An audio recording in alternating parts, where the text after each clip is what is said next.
ત્યારથી મિત્રો મારી યુટ્યુબ ચેનલમાં તમારું હાર્દિક સ્વાગત છે।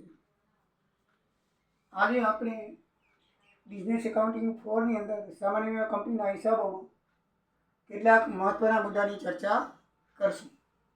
આ 7-9 મુદ્દાઓ છે। એ 9 મુદ્દાની ચર્ચા કરીએ તો આપણને દાખલાની અંદર મુશ્કેલી ના પડે। એના પછી આપણે એક ઉદાહરણ જોઈશું અને પછી દાખલાની શરૂઆત આપણે કરશું। તો મિત્રો પહેલું છે ચૂકવેલ દાવાઓ। હવે ચૂકવેલ દાવાઓમાં શું હોય છે કે જે આખા વર્ષમાં દાખલા તરીકે 24-25નું વર્ષ હોય એની અંદર ચૂકવેલ દાવાઓની રકમ લખેલી હોય તો 3 પ્રકારના દાવા હોય છે। એક ચાલુ વર્ષમાં ચૂકવેલ દાવાઓ, પછી ગયા વર્ષે ચૂકવેલ દાવાઓ અને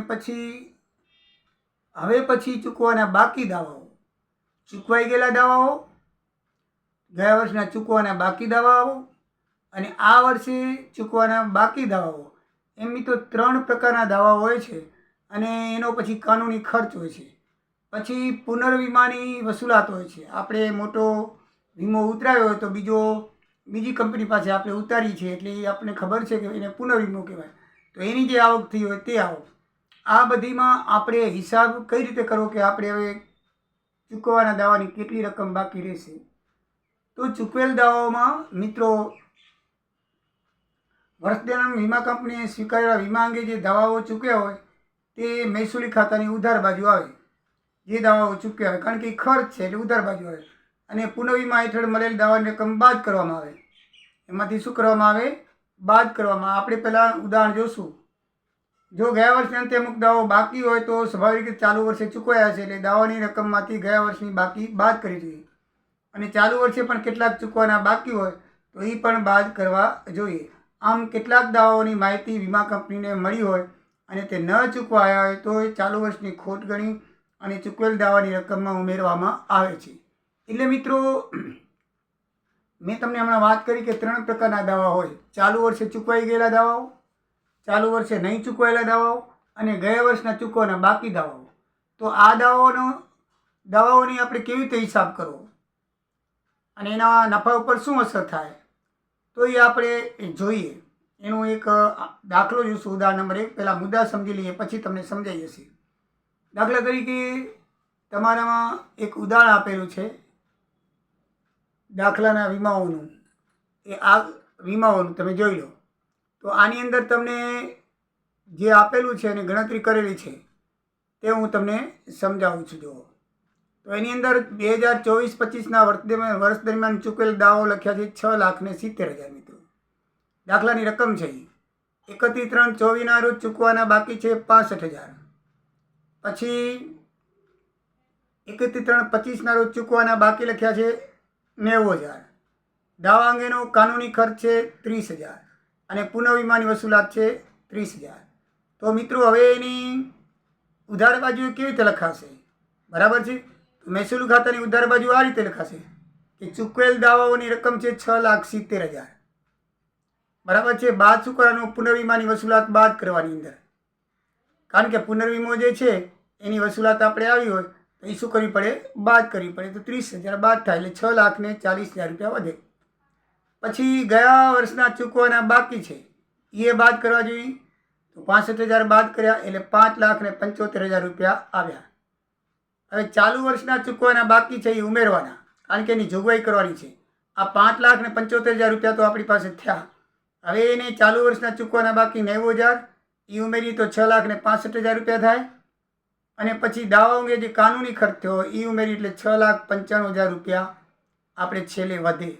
એટલે આ રીતે દાવાઓની રકમ શોધવામાં આવે છે। તો મિત્રો આ ઉદાહરણ ઉપર તમને બરાબર ખ્યાલ આવી ગયો હશે। તમારા પાઠ્યપુસ્તકના પાના નંબર 13 ઉપર એ સ્પષ્ટ રીતે આપેલું છે અને એકદમ ઇઝી અને સરળ છે કારણ કે એની અંદર જે ચૂકવેલા દાવા હોય એની અંદર આપણે બાકી ચૂકવાના ગયા વર્ષના અને આ વર્ષના એ બંને શું કરવા પડે છે? બાદ કરવા પડે છે। અને ચૂકવાના બાકી હોય ચાલુ વર્ષના એ ઉમેરવાના આવે છે અને કાનૂની અંગે જે ખર્ચ હોય કાનૂની ખર્ચ એ પણ ઉમેરવામાં આવે છે. એટલે મહેસૂલ ખાતાની ઉધાર બાજુ પૂર્ણ થાય. ઉધાર બાજુ આટલું લખવામાં આવે છે મહેસૂલી ખાતાની. જ્યારે આપણે દાખલા જોઈશું ત્યારે તમને બરાબર ખ્યાલ આવશે. બીજો મુદ્દો છે કમિશનનો. મિત્રો, એજન્ટનો ધંધો કમિશનથી ચાલે છે. કંપની પોતે કંઈ બજારની અંદર દુકાન માંડતી નથી.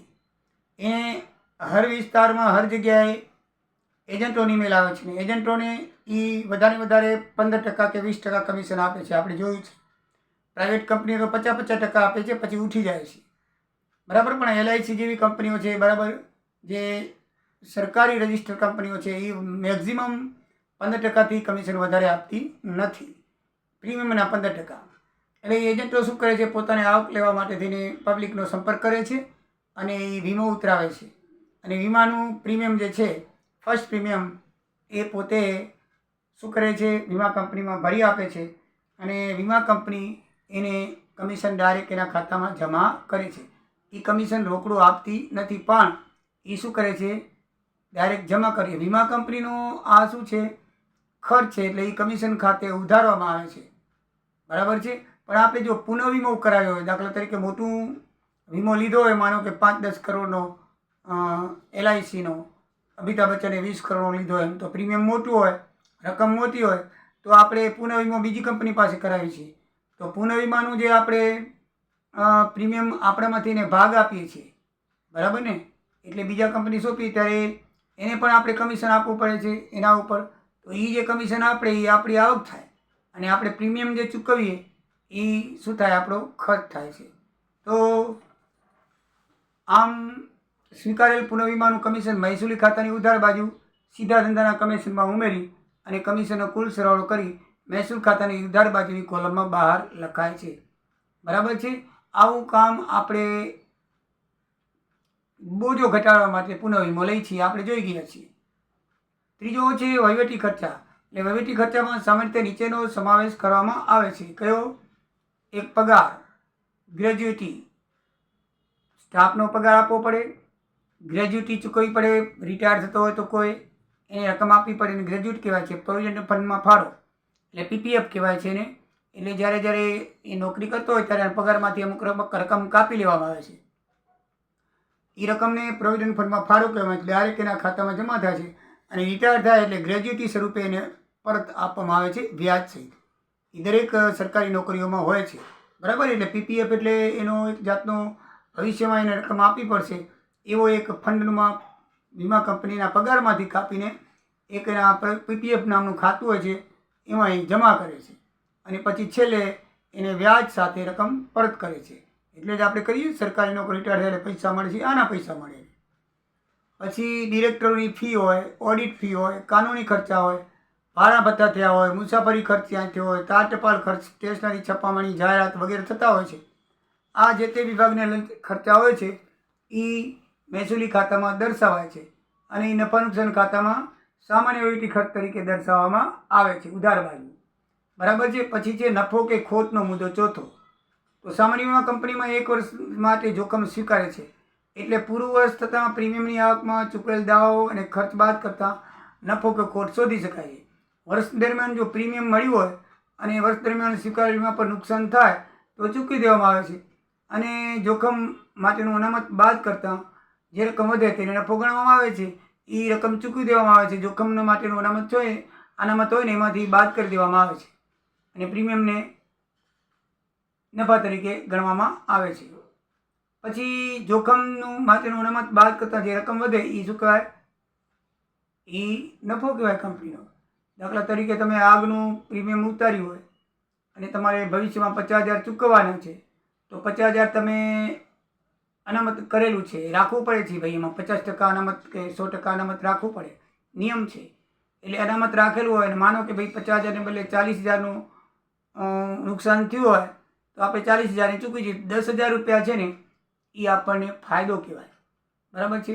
જિંદગીના વીમામાં આમ થઈ શકતું નથી, ફક્ત સામાન્ય વીમાનો થાય. જિંદગીના વીમા તો આખો માણસ જીવે ને ત્યાં સુધી જ એનું જોખમ ચાલુ રહે છે. એટલે જિંદગીના વીમા સિવાય બાકીમાં બધું સામાન્ય વીમામાં ચાલુ રહે છે.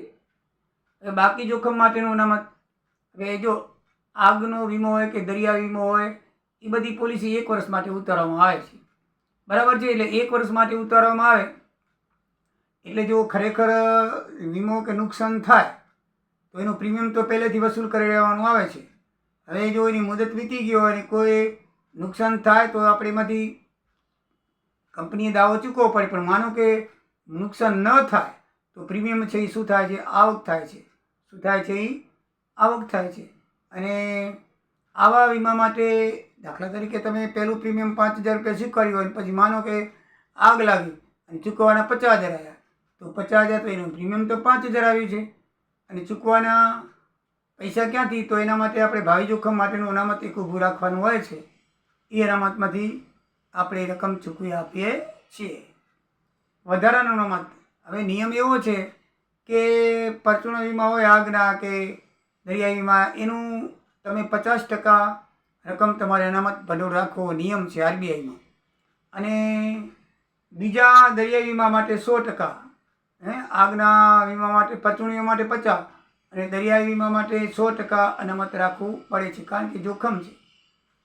છતાં સદ્ધર વીમા કંપનીઓ શું કરે છે? આના કરતાં પણ 10% 15% વધારે પ્રીમિયમ અનામત રાખે છે. કારણ કે ભાઈ કદાચ વધારે ચૂકવવું પડે તો સદ્ધર કંપની હોય એટલે થોડુંક વધારે અનામત રાખે છે. પ્રીમિયમના 10% જેટલું વધારે અનામત રાખે તો એને શું કહેવામાં આવે છે? વધારાનું અનામત કહેવામાં આવે છે. આવું શું કામ કરવામાં આવે ભાઈ? આવું એટલા માટે, દાખલા તરીકે તમે જીવનનો વીમો લીધો, બરાબર છે. હવે ભાઈ આજે લીધો અને મહિના પછી આપણે ગુજરી જઈએ કુદરતી રીતે, કોઈ પણ કારણસર ગુજરી ગઈ તો પછી વીમાનું તો આપણે પ્રીમિયમ માનો કે 5,000 આવ્યું હોય, વીમા કંપનીને જો 10 લાખનો વીમો હોય તો 10 લાખ ચૂકવવા પડે. તો 10 લાખ કાઢવા ક્યાંથી? તો આ 10 લાખ રૂપિયા છે ને બાકી જોખમો માટેનું અનામત હોય છે, એમાંથી ચૂકવી આપવામાં આવે છે. પ્રીમિયમ બાદ પુનઃ વીમો. તો પુનઃ વીમો કેમ ઉતરાવાય એની ચર્ચા આપણે ઘણી બધી થઈ ગઈ છે કે ભાઈ કોઈ મોટું જોખમ હોય તો કંપનીમાં એ જોખમનું વિભાજન કરવા માંગતી હોય, પોતાનું જોખમ ઓછું કરવા માંગતી હોય તો બીજી કંપનીમાં હશે વીમો એનો ઉતરાવે છે, એની માહિતી આપે છે અને એને પોતાના પ્રીમિયમમાંથી ભાગ આપે છે અને એ પ્રમાણે એ બીજી વખત વીમો ઉતરાવે એને પુનઃ વીમો કહેવામાં આવે છે. પુનઃ વીમામાં પ્રીમિયમ છે એ પહેલી કંપનીનું ખર્ચ છે અને એના કમિશન આપે સામેની કંપની, કારણ કે કમિશને આપે છે પુનઃ વીમા તો એ કમિશન એની આવક કહેવાય. જ્યારે બીજી કંપની માટે પ્રીમિયમ આવક કહેવાય અને કમિશન એ ખોટ કહેવાય. એટલે આ રીતે એના હિસાબો થાય છે. દાખલા આવશે એટલે તમને બરાબર ખબર પડી જશે. વ્યાજ, ડિવિડન્ડ, ભાડું. તો વીમા કંપનીનું આવકનું બીજું મુખ્ય સાધન છે એના રોકાણો. તમને ખબર છે LIC બધા આ મ્યુચ્યુઅલ ફંડોમાં રોકાણ કરે છે. મ્યુચ્યુઅલ ફંડ 99% નિષ્ફળ જતા નથી, કારણ કે મ્યુચ્યુઅલ ફંડ એ શું છે કે અમુક સદ્ધર કંપનીઓએ એક જાતનું મંડળ બનાવેલું હોય છે અને એ મંડળ એકબીજાના સહકારથી બનેલું હોય છે, સદ્ધર હોય છે અને એમાં એક કંપની હોય તો જે નિષ્ફળ જઈ શકે, પણ ઘણી બધી કંપનીઓ ભેગી થઈ અને જે મંડળ બનાવે એને મ્યુચ્યુઅલ ફંડ કહેવામાં આવે છે. એમાં એ મ્યુચ્યુઅલ ફંડની અંદર રોકાણો છે એ જે આવે તો કંપનીઓ પોતાની રીતે ધંધો કરે છે અને ચૂકવાનું થાય ત્યારે કંપની બધી રીતે પોતાની રીતે ચૂકવી આપે છે. એટલે વીમા કંપની છે એ મ્યુચ્યુઅલ ફંડોમાં રોકાણ કરે છે. આપણે જે વીમાના પ્રીમિયમ ભરીને તો એ દાવા માટે અલગ એક અનામત જોખમ રાખી મૂકે છે અને બાકીનું રોકાણ કરી શકે છે. એટલે રોકાણમાં એને જે પ્રીમિયમના લાખો રૂપિયા મળે છે ને એ રોકાણ કરી દે તો એને પછી વ્યાજ, ડિવિડન્ડ વગેરે કંપની આપે છે. આ મહેસૂલ ખાતાની જમા બાજુ આવે છે અને પછી એમાંથી આવકવેરો કાપી અને ચોખ્ખી રકમ બતાવવામાં આવે છે. No claim bonus. મિત્રો, એટલે સામાન્ય વીમામાં આવું બની શકે છે. સામાન્ય વીમામાં પોલિસી 1 વર્ષની હોય છે. દર વર્ષે આ પોલિસી પ્રીમિયમ માટે રિન્યૂ કરાવવી પડે છે. દર વર્ષે વીમો ઉતરાવવો પડે. પણ માની લો કે તમે 1 વર્ષ માટે ઉતરાવો અને તમારે નુકસાન ન થયું તો પ્રીમિયમ તો વીમા કંપની લઈ લે. હવે એ જ વર્ષે તમારે પાછું બીજી વખત ઉતરાવવો પડે બીજા વર્ષ માટે. તો કંપની શું કહે તમને? ભાઈ કે ગયા વર્ષે જે કમિશન હતું એના કરતાં ઓછું દીધું 10%. એટલે એ શું થાય કે 10% ઓછું દેશે. પછી માનો કે બીજા વર્ષે પણ આગ ન લાગી, કાંઈ નુકસાન નથી તો પ્રીમિયમ તો આપણું ગયું. તો પછી ત્રીજી વખત રિન્યૂ કરાવવો પડે. તો ત્રીજી વખત ઉતરાવો ત્યારે તમને એમ કે ભાઈ 20% ઓછું આપજો. બરાબર છે? આ બોનસ કહેવાય. એટલે આપણે પ્રીમિયમમાંથી રકમ બાદ કરી મળે. માનો કે પહેલે વર્ષે 1000 ભર્યો હોય તો પછી આ વખતે કે 800 ભરજો. પછી ત્રીજે વર્ષે આવે તો કે આપણે આ વખતે કે 600 ભરજો. તો આ જે રકમ ઓછી મળે છે ને એને આપણે બોનસ તરીકે લખવામાં આવે છે. પણ એ નો ક્લેમ એ તમે વીમો ઉતરાવો તો જ મળે, એ રોકડમાં મળતું નથી. તમે આગનો વીમો પહેલે વર્ષે ઉતરાવીને પાછો એ જ વીમો એ જ કંપની પાસે બીજી વખત ઉતરાવો તો તમને એ શું આપે છે, પ્રીમિયમમાં ઘટાડો આપે છે. એને નો ક્લેમ બોનસ કહેવામાં આવે છે. એ 10% આપી શકે, બીજા વર્ષે 15% આપે, ત્રીજા વર્ષે 20% સુધી દાવો આપે છે. જ્યાં સુધી તમારો દાવો ઉપસ્થિત ન આપે ત્યાં સુધી તમને આવું નો ક્લેમ બોનસ આપ્યા કરે છે. જે દિવસે પછી તમે ખરેખર આગ લાગે ચૂકવાની રકમ આવે પછીથી બંધ કરવામાં આવે છે. બરાબર છે? આવી રીતે નો ક્લેમ બેન છે. હવે મિત્રો આપણે દાખલાના ઉદાહરણ નંબર 1 જોઈએ. એના ઉપરથી આમનોંધ કઈ રીતે બને છે અને એ આમનોંધની જે રકમ છે એના ઉપરથી આપણે એક ખાતું બનાવવાનું છે. નફા નુકસાન ખાતું નહીં, પણ એક નફા પર અસર કરતું ખાતું છે કે ભાઈ નફા ઉપર શું અસર કરે તે આપણને દર્શાવવાનું છે. હવે નીચે તમને જુઓ રકમ મેં લખી દીધેલી છે કે Apollo general insurance company limited આગના વીમાનું મહેસૂલી ખાતું બતાવે છે. મેં લખેલી છે છતાંય તમને અહીંયા તમને બતાવું તો આ એની રકમ છે. બરાબર છે? આ એની શું છે? રકમ છે. બરાબર છે? તો એમાં મિત્રો 6 વિગતો આપી છે કે જામીન પર ચડેલું વ્યાજ 40,000, પ્રીમિયમના મળવાનું બાકી 70,000, પુનઃવીમાની બાકી 60,000, રજૂ થયેલ રકમ 90,000, એજન્ટનું બાકી કમિશન 30,000, પ્રીમિયમના ઘટાડા 20,000. આવી 6 નોંધ આપી છે. એના ઉપરથી આમ નોંધ લખવાની છે. તો આમ નોંધ મિત્રો તમારા 17મા પાના ઉપર લખેલી છે, છતાંય મેં લખેલી છે તમને સમજાવવા માટે. તો સૌથી પહેલાં આમ નોંધ દરેક આઇટમની કેમ લખાઈ જોઈ લો.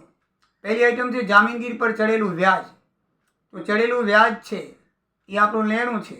બરાબર છે? એટલે ઉધાર થશે અને વ્યાજ અને ડિવિડન્ડ ખાતે જમા થશે. જામીનગીરી પર ચડેલા વ્યાજ ખાતે ઉધાર 40,000 રૂપિયા તે વ્યાજ અને ડિવિડન્ડ ખાતે શું થશે? જમા થશે. જામીનગીરી ઉપર ચડેલું વ્યાજ હોય, કાંઈ ડિવિડન્ડ હોય, શેર હોય તો ડિવિડન્ડ, કંપનીમાં રોકાણ કરેલું હોય તો ડિવિડન્ડ મળે, અને સરકારી કે બેંકોમાં કરેલું હોય તો વ્યાજ મળે. એટલે વ્યાજ અને ડિવિડન્ડ ખાતે શું થાય? જમા થાય. પછી બીજી રકમ છે પ્રીમિયમના મળવાના બાકી. મિત્રો પ્રીમિયમના મળવાના બાકી છે એટલે આપણી આવક છે, તો મળવાના બાકી ખાતે ઉધાર. આવક છે બરાબર છે, એટલે મિલકત ખાતે કેમ ઉધાર કરીમાં આવક છે ઉધાર થાય. જેટલી આવક છે ઉધાર છે, જાવક એ છે જમા કરવાની. મળવાના બાકી પ્રીમિયમ ખાતે ઉધાર, તે પ્રીમિયમ ખાતે જમા, કારણ કે ભવિષ્યમાં આપણને મળશે એટલે એના ખાતે શું કરશું? જમા. પછી પુનઃવીમાના ની વસૂલાત. પુનઃવીમો હતો, એની વસૂલાતના લેણાના રૂપિયા આવ્યા તો એના ખાતે ઉધાર થશે અને તેના દાવાઓ ખાતે શું થશે? જમા થશે. ચોથું છે રજૂ થયેલ પણ નહીં ચૂકવાયેલ દાવાઓ.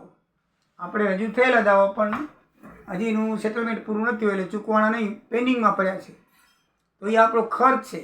એટલે નહીં ચૂકવેલ દાવાઓ ખાતે જમા થશે અને દાવાઓ ખાતે ઉધાર થશે. તો દાવાઓ ખાતે ઉધાર તે નહીં ચૂકવેલ દાવાઓ અંગે 90,000 શું થશે? જમા થશે. બરાબર છે? દાવાઓ માટે પૈસા ચૂકવવા પડશે અને નહીં ચૂકવેલ ખાતે શું થશે? જમા થશે. પછી મિત્રો કમિશન છે, એજન્ટનું બાકી છે, તો એ કમિશન ખર્ચ છે. બરાબર છે? તો કમિશન ખાતે ઉધાર, તે કમિશનના દેવા ખાતે જમા થશે. કમિશનના દેવા ખાતે શું થશે? જમા થશે. પછી એજન્ટનું બાકી કમિશન આવી ગયું. પછી પ્રીમિયમના ઘટાડા પેટે આપેલ બોનસ 20,000 રૂપિયા. હમણાં આપણે જોયું ને કે ભાઈ આગનો વીમો ઉતરાયો તો આપણે પ્રીમિયમમાં ઘટાડો કરીએ અને નો ક્લેમ બોનસ આપીએ. તો એવું આ બોનસ 20,000 રૂપિયા આપ્યું તો બોનસ ખાતે ઉધારીએ ખર્ચ તે પ્રીમિયમ ખાતે શું થશે? જમા થશે 20,000. હવે 7મી આમનું છે ને એ પછી જોઈશું, કારણ કે ખાતું બનાવી પછી એમાં અહીં આવશે. તો એ રકમમાં નીચે લખ્યું છે કે નફા ઉપર શું અસર થાય. તો મિત્રો નફો આપણને આપ્યો છે, જે આ રકમ બધી આપી છે એમાં એ નફો છે ને એ ધ્યાનમાં લીધા સિવાયની આ રકમ છે. ઉપર જો લખ્યું છે કે 5 લાખનો નફો બતાવે છે, બરાબર, પણ નીચેના હિસાબો ધ્યાનમાં લીધા નથી. તો એ ધ્યાનમાં લઈએ તો નફામાં શું ફેરફાર થાય એ આપણે જોવાનું છે. તો મિત્રો નફો લખીને પછી એમાં જે આવક હોય એ ઉમેરી નાખો અને જાવક હોય એ બાદ કરો એટલે ખબર પડી જાય. તો પહેલાં લખવાનું મહેસૂલી ખાતે નફો 8 લાખ રૂપિયા લખેલો છે, ખાનામાં જોઈ લો. એમાં શું શું ઉમેરવાનું?